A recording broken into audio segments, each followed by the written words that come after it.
Isn't it cute? Robots like these are meant to replace live pets. I met leading RoboPets designers in Japan to see if their inventions are more than just toys for techies. Join me for our topic today on Shift.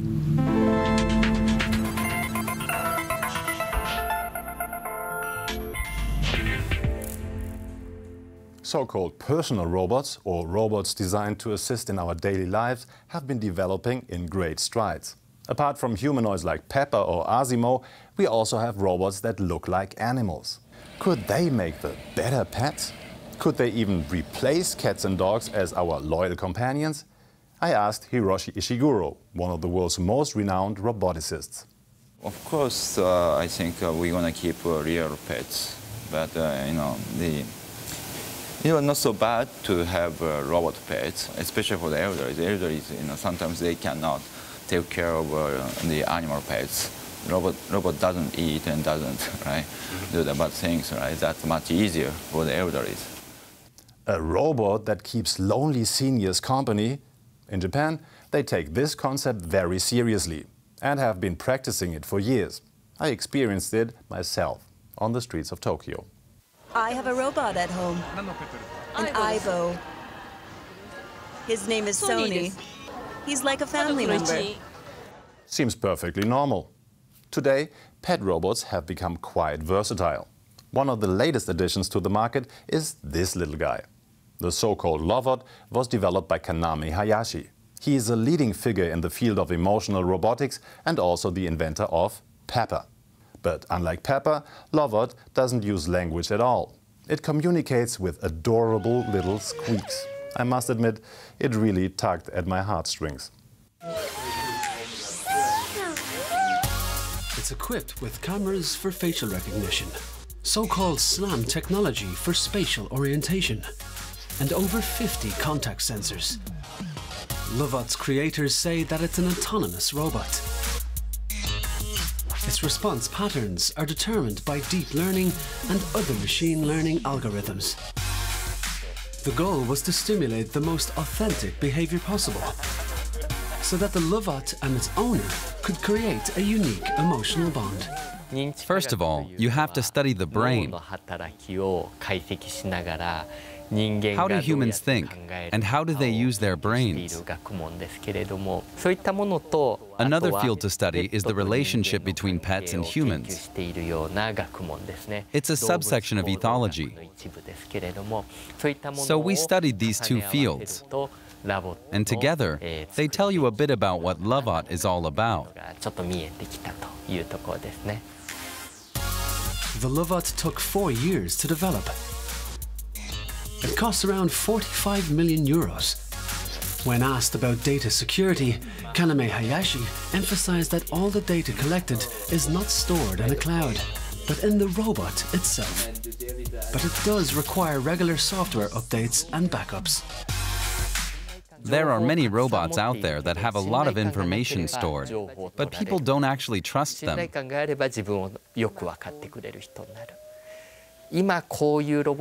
My goal is to create a trustworthy robot. Storing data locally rather than on a cloud server sounds like a safe solution. Especially considering that Lovot needs lots of personal data to function well. It films my home, scans my face, and knows exactly when I come and go. That's delicate information I wouldn't want falling into the wrong hands. I was truly surprised at how lifelike the Lovot seemed, and it really was able to stir true emotions. High-end social bots like Lovot are produced almost exclusively in Japan. One reason is that Japan is known for being crazy about tech. Pet robots have a long tradition in Japan. It was there that the plastic egg Tamagotchi was invented. Over 8 million virtual chiclets have been sold worldwide since the mid-90s. The robo-pup Aibo by Sony has also become a popular favorite. The name Aibo stands for Artificial Intelligence Robot. In the mid-2000s, production came to a temporary halt as the company underwent restructuring. Had Sony anticipated the outrage this would spark in Japan, it might have reconsidered. To the 150,000 Aibos that had been sold by then, withdrawing support was like a death sentence, one their proud owners wouldn't stand for. To this day, you can find Aibo dogs that repair old models. How can a computer get so much love? Even scientists are scratching their heads. Tests with children and adolescents show 60% attribute emotions to the robot dog and enjoyed giving it orders just as much as a live animal. The newest Aibo generation has been on the market since 2018. They're very popular. In the first half year, over 20,000 models were sold in Japan alone, despite the steep pricing. Round shapes, expressive eyes, complex movements. This isn't meant to be a toy, but a viable alternative to a pet. Equipped with cameras, voice recognition software and contact sensors, Aibos can recognize and react to their owners. They can learn up to 100 different voice commands and quite a few tricks. Currently, this robotic dog costs around €2,400. This includes 3 years of subscription fees for the cloud connection it needs. Aibos generate a ton of data, and it's saved and processed in the cloud. We are using deep learning technologies and big data to supply Aibo with additional features. So AI plays a big part in how Aibo works. When it comes to data security, the company promises that nothing is passed on to third parties or used for internal purposes. They say the cloud-based AI is elementary to define each Aibo's very own personality. Any Aibo that you will buy will develop in a different way based on the user's lifestyle and his surroundings. All Aibos will develop in different ways. They will act differently and feel differently. Sensitive private data saved to a cloud server doesn't sound too convincing to me. On the other hand, if my Aibo ever did break, I could simply transfer its personality, some might say soul, into a new model. That's wild. But is restoring movements, facial and voice recognition all that it takes to have a personality? As a dog owner, I'm not so sure. Isn't it the unexpected and sometimes even unpleasant moments that really create the bond between humans and animals? Like when he's stolen my socks again? Not that Aibo left me completely unmoved, but I still doubt I could truly connect with a robot dog in the long run. If you're not a dog person anyway, there's something else. What is it? We asked passers-by in Tokyo's trendy Shibuya district. Cushion.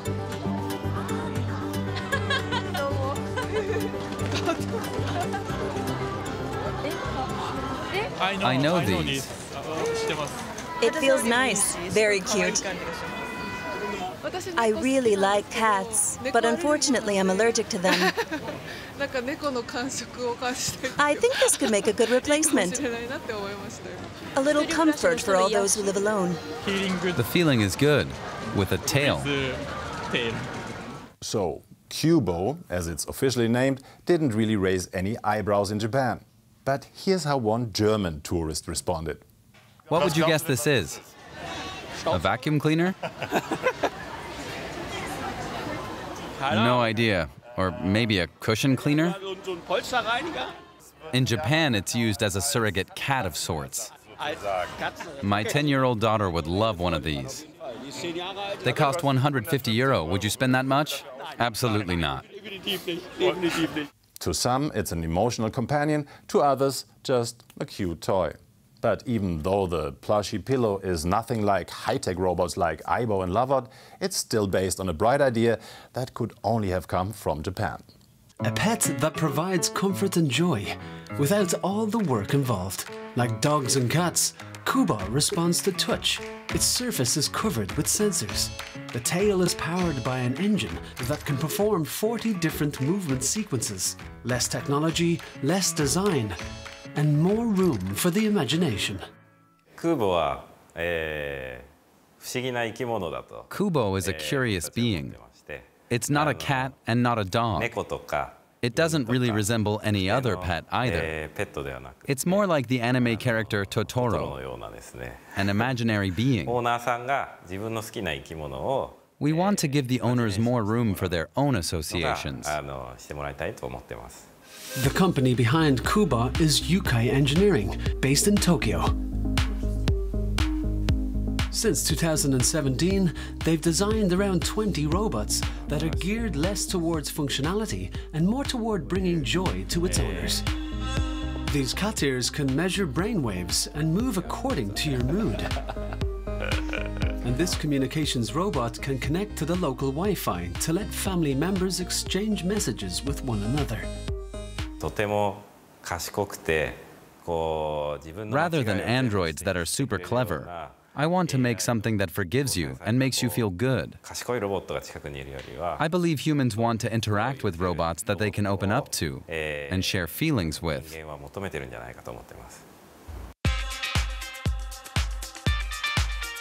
Stress reduction instead of performance optimization.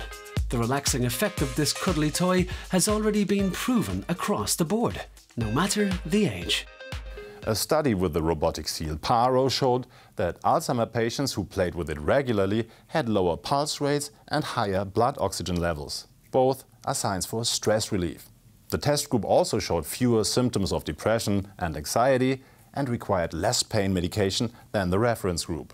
Live animals are rarely allowed in retirement homes and hospitals. Here, robot pets can be a real help.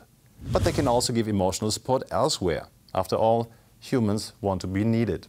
Humans want a robot that relies on them and not the other way around. If Lovot was a perfect being and didn't need any input or help from us, it would not result in a strong attachment. When I developed Lovot, it often fell or got stuck, and I noticed that people seemed more happy to be able to help it rather than let it help them. This was very interesting to me.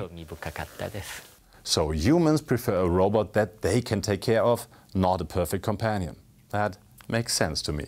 What do you think? Are robo-pets the pets of the future? Let us know. And if you're interested in finding out more about robotic pets, check out our YouTube channel. There you can find more in-depth videos on the topic and a lot more on Japan's passion for robots. That's it from me. See you soon.